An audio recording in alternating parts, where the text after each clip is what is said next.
तो आज की वीडियो में हम बात करने वाले हैं भारत के राष्ट्रीय गान यानी कि जन गण मन की। इस राष्ट्रीय गान का क्या अर्थ निकलता है वो जो है मैं आपको हर एक शब्द का मतलब बताते हुए बताऊंगा, तो आपको सब कुछ जो है बिल्कुल अच्छे से समझ में आने वाला है। साथ में जो है राष्ट्रीय गान को लेकर के बहुत से लोग मानते हैं कि ये जो है हमारे देश का सम्मान ना हो करके हमारे देश के ऊपर एक धब्बा है, ये हमारे देश का अपमान है। ऐसा वो लोग इसलिए मानते हैं क्योंकि उनका मानना है ना कि ये राष्ट्रीय गान जो है अंग्रेजों के लिए गाया गया था। अंग्रेजों के जो राजा थे जॉर्ज पंचम, उनके सम्मान में गाया गया था। तो ये जो विवाद चलता है कि इस राष्ट्रीय गान को बदल देना चाहिए, इसमें कितनी सच्चाई है, सारा कुछ को जो है हम लोग इस वीडियो में समझ लेंगे। और यह विवाद आखिर क्यों चालू हुआ, क्या इसके पीछे का कारण है, सब कुछ को जो है हम लोग समझ लेंगे। लेकिन उसके पहले मैं आपको बता दूं, भले ही आपका मानना कुछ भी हो, भले ही इसके पीछे की सच्चाई कुछ भी हो, लेकिन भारतीय नागरिक होने के नाते आपका यह फर्ज बनता है कि देश के राष्ट्रीय गान एवं राष्ट्रीय गीत का आप जो है हर हमेशा किसी भी परिस्थिति में जो है सम्मान करें। ठीक है, आप इसके खिलाफ जो है कुछ भी ना सोचे और ना ही आप बोल सकते हैं। ठीक है, तो चलिए अब बात करते हैं कि क्या इसके पीछे का विवाद है और यह विवाद क्यों आखिर शुरू हुआ। तो जैसा कि आपको पता है कि भारत जो है काफी समय तक जो है अंग्रेजों के अधीन रहा। अंग्रेज जो है भारत पर शासन करते थे। ठीक है, तो ऐसे में जो है भारतीय लोग अंग्रेजों को देश से भगाने के लिए कई तरीके के आंदोलन प्रदर्शन वगैरह करते थे। अब अंग्रेज जो है इन प्रदर्शन और आंदोलन को दबाने के लिए कई रणनीतियां बनाते थे। अंग्रेजों की एक खास नीति थी, फूट डालो और शासन करो। इसमें ये लोग क्या करते थे, लोगों को, जो भी भारतीय लोग एकत्र होते थे उनके आपस में ही झगड़ा फसाद लगा देते थे, आपस में ही उनके मारपीट करा देते थे, ताकि जो है उनकी एकता कमजोर पड़े और जो अंग्रेज है वो जो है मजबूती से शासन करते रहे। ऐसा ही उन्होंने किया था 1905 में। 1905 में जो है उन्होंने जो है एक काम किया था, बंग भंग, यानी बंगाल को जो है विभाजित कर दिया था। कब? 1905 में। ये जो है ना काफी नामी था। उन्होंने क्या किया था, बंग भंग, बंग भंग इन्होंने कब किया था? 1905 में। इसके अनुसार जो है उन्होंने क्या किया था, पूरे बंगाल को, जो कि उस समय बहुत बड़ा हिस्सा हुआ करता था, भारत का जो है काफी मजबूत हिस्सा हुआ करता था, इसको दो भाग में तोड़ दिया। किस आधार पर इन्होंने तोड़ा? तो धर्म के आधार पे। किस आधार पे? धर्म के आधार पे। मतलब हिंदुओं को अलग, मुस्लिमों को अलग, इस तरीके से बंटवारा कर दिया गया, ताकि हिंदू मुस्लिम जो है आपस में ही इनके बीच में जो है विवाद लगा दिया, क्यों? ताकि ये लोग आपस में ही लड़े मरे और जो है कमजोर हो जाएं और अंग्रेज जो है मजबूती से शासन करते रहे। तो काफी इसका विरोध भी हुआ कि बंगाल विभाजन को रद्द किया जाए, इसे वापस लिया जाए, बंगाल को एक रहने दिया जाए। लेकिन अंग्रेजों ने एक नहीं सुनी। ये बंगाल विभाजन जो है इसे लागू रखा गया और बंगाल को जो है दो टुकड़ों में तोड़ दिया गया। अब इनका इस बंगाल के कमजोर होने से जो अंग्रेजों को काफी फायदा मिला। अंग्रेज जो है अपनी पकड़ वापस से जो है मजबूत बनाने में कामयाब हो गए। लेकिन साल आया 1911 का। यहीं से जो है आपका इस राष्ट्रीय गान की कहानी जो है आपको शुरुआत हो जाएगी।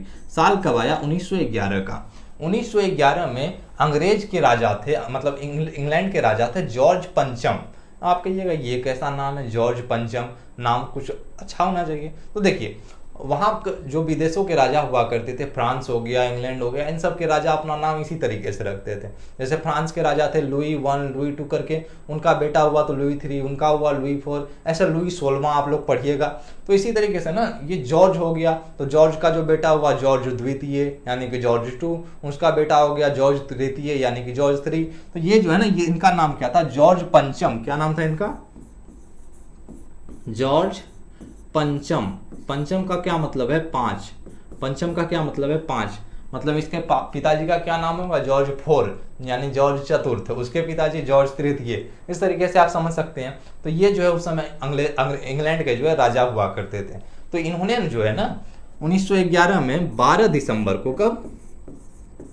12 दिसंबर 1911 को क्या कहा कि बंगाल का विभाजन को जो है रद्द कर दिया जाएगा। क्या कहा कि बंगाल का जो विभाजन का इन्होंने जो है आदेश दिया है, इसे क्या किया जाएगा? रद्द कर दिया जाएगा। हालांकि इससे कोई फायदा होने वाला था नहीं, क्योंकि इतने सालों से जो है लगभग सब कुछ का बंटवारा जो है हो चुका था।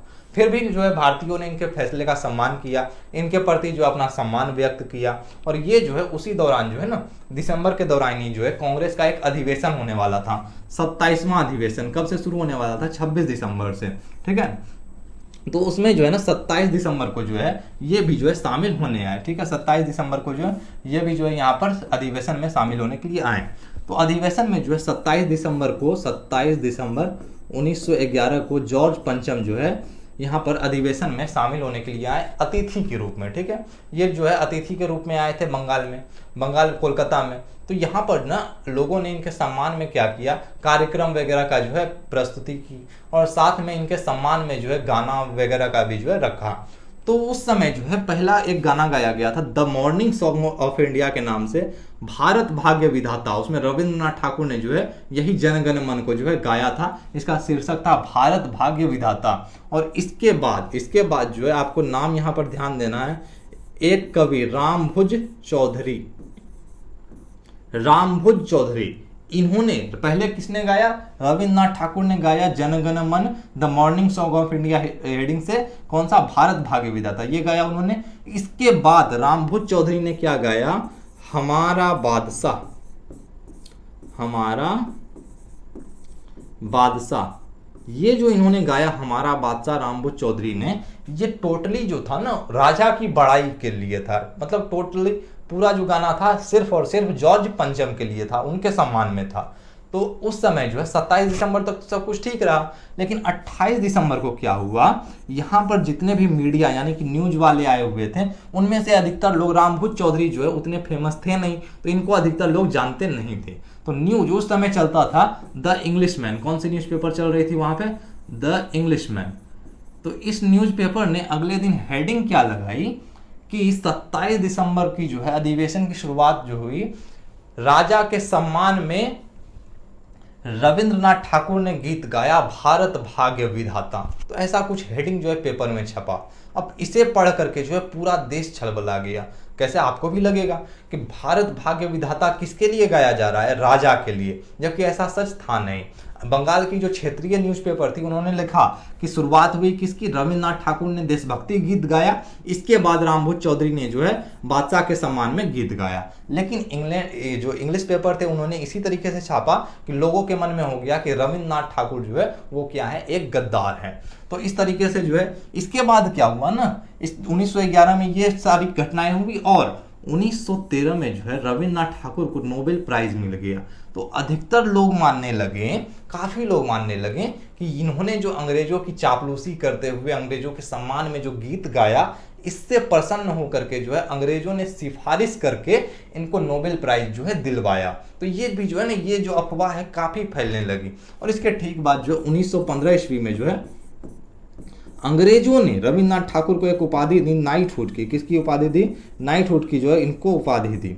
अब जब रविंद्रनाथ ठाकुर से पूछा गया कि क्या आपने ये भारत भाग्य विधाता शब्द का उपयोग जॉर्ज पंचम के लिए किया, इनसे बहुत बार पूछा गया, लेकिन इन्होंने जो है पूरी चुप्पी साधी। इस मामले में इन्होंने कुछ भी नहीं बोला। अब कुछ भी नहीं बोला तो ये रायता जो है फैलते चला गया। अब भारतीय कुछ लोगों ने जो है इस पूरे जो गीत है इसका मतलब जो है अपने अनुसार बनाया कि ये जो है पूरा गाया गया है किसके लिए, ये गाया गया है जॉर्ज पंचम के लिए, ऐसा उन्होंने जो है समझ लिया। और उन्होंने जो मतलब बताया, क्या मतलब बनाया उन्होंने, आप ये समझते हैं, जन गण मन अधिनायक जय है। मतलब जन गण के मनों के राजा, जन गण मतलब जितना भी जनता, गण का क्या मतलब होता है, समूह। जन मतलब इंसान और गण मतलब समूह, मतलब जितने भी इंसान लोग का जो भारत में समूह है, मतलब जितने भी जनता गण हैं, उन सब के मन का क्या मतलब होता है, दिल, उन सब के मनों के राजा। अधिनायक का क्या मतलब होता है, राजा। तुम्हारी जय हो, जन गण मन अधिनायक जय है, मतलब जन गण के मनों के राजा तुम्हारी जय हो। भारत भाग्य विधाता, तुम जो है भारत के भाग्य के विधाता हो, मतलब जो भारत का भाग्य होगा उसके विधाता, मतलब भगवान कौन हो, तुम हो।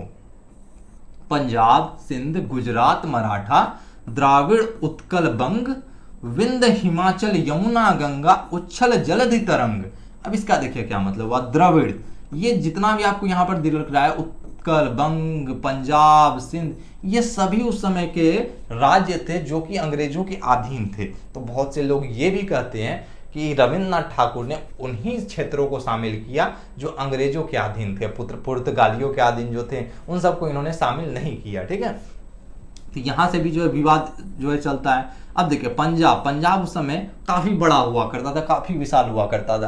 पंजाब का कुछ हिस्सा अभी पाकिस्तान में भी है और कुछ हिस्सा हिंदुस्तान में भी है, ठीक है ना। उस समय का पंजाब पूरा मिक्स था। उसी तरह बंगाल का कुछ हिस्सा बांग्लादेश में है, बिहार टूटकर अलग हो गया, उड़ीसा टूटकर अलग हो गया, बंगाल अलग है। तो उस समय जो है ना सारा कुछ जो है जुड़ा हुआ था। तो पंजाब हो गया, सिंध हो गया, गुजरात, मराठा मतलब महाराष्ट्र की तरफ की एरिया, द्रविड़, उत्कल, बंग, ये सारा जो है ना क्षेत्र है जहां इंसान रहते थे। साथ में देखिए विंध्य हिमाचल, ये दोनों जो है ना विंध्यांचल और हिमाचल, ये जो है ना क्या है, पहाड़ी है। क्या है, पहाड़ी है। तो ये पहाड़ी के आसपास रहने वाले लोग, और यमुना गंगा मतलब इन दोनों नदियों के किनारे रहने वाले लोग, इनके मनों में क्या होता है ना कि इस राजा का नाम सुन करके जो है मन में खुशी की जो है तरंगे उमंग, मतलब खुशी की जो है तरंगे फूट पड़ती है। ठीक है, आगे क्या बताया गया है, तब शुभ नामे जागे, मतलब ये जितने भी लोग हैं, पंजाब हो गया, इन सभी जगहों के लोग, उनका मतलब तब मतलब उनका तुम्हारा मतलब राजा को बताया जा रहा है तब शुभ नामे जागे, मतलब तुम्हारा शुभ नाम सुन करके जो है ये सारे लोग जागते हैं और तब शुभ आशीष मांगे, मतलब तुम्हारा शुभ हो, तुम्हारा अच्छा हो, इस बात की आशीर्वाद मांगते हैं। गाहे तब जय गाथा, मतलब जितना भी युद्ध में तुमने विजय प्राप्त की है, जो भी तुमने जीता है, उन सब का जो है जयगान गाते हैं। जन गण मंगल दायक जय है, मतलब तुम जो सभी लोगों का मंगल सोचते हो, सभी लोगों को अच्छा देते हो। मंगल का मतलब होता है अच्छा अच्छा, ठीक है ना, किसी के बारे में अच्छा सोचना, किसी को कुछ अच्छा देना। तो जनगण मंगल दायक, दायक मतलब देने वाला, तो जनगण को अच्छा देने वाला तुम्हारी जय हो। भारत भाग्य विधाता, तुम ही क्या हो, भारत के भाग्य के विधाता हो। जय हे जय हे जय हे, जय जय जय जय हे, मतलब तुम्हारी विजय हो, तुम्हारी विजय हो, तुम्हारी विजय हो, तुम्हारी हमेशा क्या हो, जय हो। तो ये था मतलब जब ये माना गया कि अधिनायक यहाँ पर किसे कहा गया है, जॉर्ज पंचम को, क्योंकि रविंद्रनाथ ठाकुर ने जो है कोई सफाई दी नहीं थी। लेकिन 1938-1939 में जो है रविंद्रनाथ ठाकुर ने एक पत्र लिखा और उसमें जो है उन्होंने क्लियर किया कि ये जो अधिनायक शब्द है, इसका प्रयोग उन्होंने किसी भी अंग्रेजी राजा शासक के लिए नहीं किया है और ना किसी दूसरे अंग्रेजी अफसर के लिए किया है, बल्कि अधिनायक शब्द का उपयोग यहाँ उन्होंने सर्वशक्तिमान ईश्वर के लिए किया है। किसके लिए किया है, ईश्वर के लिए। और उन्होंने कहा कि अगर मुझे ये बताना पड़े कि यहाँ सर्वशक्तिमान ईश्वर के लिए जो है मैंने ये किसी अंग्रेजी राजा के लिए नहीं किया है, तो ये जो है मेरा अपमान होगा, ऐसा उन्होंने बताया। तो इस अनुसार अगर देखा जाए तो यहां पर इसका क्या मतलब निकलता है, आइए समझते हैं। देखिए यहां पे इसका क्या मतलब निकलेगा, जन गण मन अधिनायक जय हे, मतलब जन गण के मनों के राजा तुम्हारी जय हो। तो जन गण के मनों में वास करने वाले सर्वशक्तिमान ईश्वर, मतलब जन गण के मनों में जो वास करते हैं, रहते हैं, सबसे शक्तिमान ईश्वर, उनकी क्या हो, जय हो। जन गण मन अधिनायक जय हे, भारत भाग्य विधाता, तुम ही क्या हो, हे सर्वशक्तिमान ईश्वर, तुम ही भारत के भाग्य के विधाता हो। भविष्य में भारत कितनी ख्याति प्राप्त करेगा, ये सभी भाग्य के जो है विधाता कौन हो, सर्वशक्तिमान ईश्वर आप हो। पंजाब सिंध गुजरात मराठा द्राविड़ उत्कल बंग, मतलब पंजाब सिंध जितने भी ये राज्य हैं, साथ में विंध्याचल हिमाचल पर्वत के आसपास रहने वाले लोग, यमुना गंगा के आसपास रहने वाले लोग, उच्छल जलधि तरंग, तब शुभ नामे जागे, इन सभी लोगों के मन में जो है ईश्वर का शुभ नाम सुन करके जो है क्या होता है, खुशी की लहर उठ पड़ती है। और तब शुभ नामे जागे, मतलब ईश्वर का शुभ नाम लेकर के जो है सभी लोग क्या करते हैं, जागते हैं। और देखिए यहां पर मतलब बदल जाएगा, अभी क्या मतलब था कि राजा के लिए आशीर्वाद मांगा जा रहा है, यहां तब शुभ आशीष मांगे, मतलब तुम्हारा आशीर्वाद, तुम्हारा शुभ आशीर्वाद मांगते हैं। मतलब हे ईश्वर, आपका शुभ नाम सुन करके सारे लोग जागते हैं और आपके आशीर्वाद की कामना करते हैं, आपका आशीर्वाद मांगते हैं। गाहे तब जय गाथा, हे ईश्वर आपकी जयगान गाते हैं सारे लोग। जन गण मंगल दायक जय हे ईश्वर आप सभी लोगों का अच्छा सोचने वाले हो, सभी लोगों को अच्छा देने वाले हो, आपकी क्या हो, जय हो। भारत भाग्य विधाता, आप ही जो है हमारे भारत देश के भाग्य के विधाता हो। जय हे, आपकी जय हो, जय हे, आपकी जय हो, जय हे, आपकी जय हो, जय जय जय जय हे, आपकी सर्वदा विजय हो। यही जो है कहाँ क्या है, ये क्या है, जय है, आपकी सर्वदा जय हो। तो ये जो है ईश्वर के लिए गाया गया जो है रविन्द्रनाथ ठाकुर के द्वारा यहाँ पर जनगण मन आपको दिख रहा है। तो इसके दो मतलब निकाले गए, एक हो गया जो कुछ लोग मानते हैं जॉर्ज पंचम के लिए, और जो रविन्द्रनाथ ठाकुर ने बयान दिया कि उन्होंने ये सर्वशक्तिमान ईश्वर को जो है अधिनायक करके संबोधित किया है। अब आप इनमें से किस मतलब आपका सोच के अनुसार कौन सी बात सही है वो तो आप डिसाइड कर सकते हैं, लेकिन भारतीय नागरिक होने के नाते आपका यह फर्ज बनता है कि किसी भी परिस्थिति में आपको जो है भारत के राष्ट्रीय गान का सम्मान करना ही चाहिए। ठीक है, अब देखिए क्या हुआ, राष्ट्रीय गान जब डिसाइड करने की बारी आई तो वहां पर ना पंडित नेहरू के पास जो है 3-4 विकल्प थे। ठीक है, वो जो है किसे जो है भारत का राष्ट्रीय गीत गान जो है यहाँ पर बना है। लेकिन आपको पता है ये रविन्द्रनाथ ठाकुर ने जो ये लिखा था ये उन्होंने बंगाली भाषा में लिखा था। किस भाषा में? बंगाली भाषा में इन्होंने जो है गाया था। ठीक है, अब इसे जो है हिंदी भाषा में किसने करवाया? तो ये करवाया सुभाष चंद्र बोस ने। किसने करवाया? सुभाष चंद्र बोस ने। सुभाष चंद्र बोस ने जो है इसका हिंदी भाषा में जो है इसका क्या करवाया था? ट्रांसलेशन इसका करवाया था। और इन्होंने जो है ना सुभाष चंद्र बोस ने जो है इनकी जो सेना थी उसमें जो है ये इन्होंने इस गीत का प्रयोग भी किया हुआ था। ठीक है, अब देखिए पंडित नेहरू के पास जो है इनका सबसे पहला पसंद था कि ये बनाए सारे जहां से अच्छा हिंदोसता हमारा। आपने ये गीत सुना होगा, सारे जहां से अच्छा। इस गीत को ये चाहते थे कि ये जो है भारत का राष्ट्रीय गान जो है ये बने। ऐसा ये जो है पंडित नेहरू चाहते थे कि सारे जहां से अच्छा हिंदोसता हमारा, ये जो है भारत का राष्ट्रीय गान बने। लेकिन दिक्कत यहाँ पे आई कि जिन्होंने गाया था उनका नाम था मोहम्मद इकबाल। इन्होंने ही गाया था सारे जहां से अच्छा हिंदोसता हमारा, हम बुलबुले हैं इसकी ये गुलसिता हमारा, गुलस्ता हमारा। तो इन्होंने ही गाया था। लेकिन जब भारत को आज़ादी मिली उस समय भारत का बंटवारा भी हुआ, हिंदुस्तान अलग बना, पाकिस्तान अलग बना। तो उस समय जो है जिन्होंने इसके गाया था मोहम्मद इकबाल, वो जो है पाकिस्तान की मांग करने में भी जो है बहुत आगे रहते थे। मतलब उनका कहना था कि हमें अलग मुल्क दो, हम अलग पाकिस्तान बनाएंगे। तो इस कारण से जो है उनके गायक गीत को जो है, क्योंकि वो पाकिस्तान को जो है मांगने में सबसे आगे थे, तो इसलिए उनका गाया गीत को जो है इन्होंने एक्सेप्ट नहीं किया। उसके बाद आ गया वंदे मातरम। ठीक है, वंदे मातरम में जो है काफ़ी लोगों को क्या था कि इसमें आता है वंदे मातरम, मतलब हे ईश्वर हम आपके, मतलब वंदे मातरम, हे मातृभूमि मैं आपकी वंदना करता हूँ, आपकी पूजा करता हूँ। तो इसमें कुछ धार्मिक विवाद चल रहे थे कि कुछ धर्म के लोगों को इसमें आपत्ति थी, तो इसे भी जो है फिलहाल जो है, और साथ में नेहरू जी का कहना था इसमें जो है कुछ शब्द जो है कठिन है जिन्हें जो है जनता अच्छे से जो है उच्चारण नहीं कर पाएगी। अगर आपको भी दिक्कत है, आपको वंदे मातरम का अर्थ नहीं पता है, तो मैंने ऑलरेडी वीडियो बना रखा है, आपको चैनल पे मिल जाएगा। आप वंदे मातरम का जो है उच्चारण और उसका अर्थ जो है देख सकते हैं। ठीक है, इसके बाद आता है यही जिसका जो है सुभाष चंद्र बोस जो है ऑलरेडी यूज भी कर रहे थे। तो इसे कुछ ही जो है 1950 ईस्वी में भारत का राष्ट्रीय गान बनाया गया।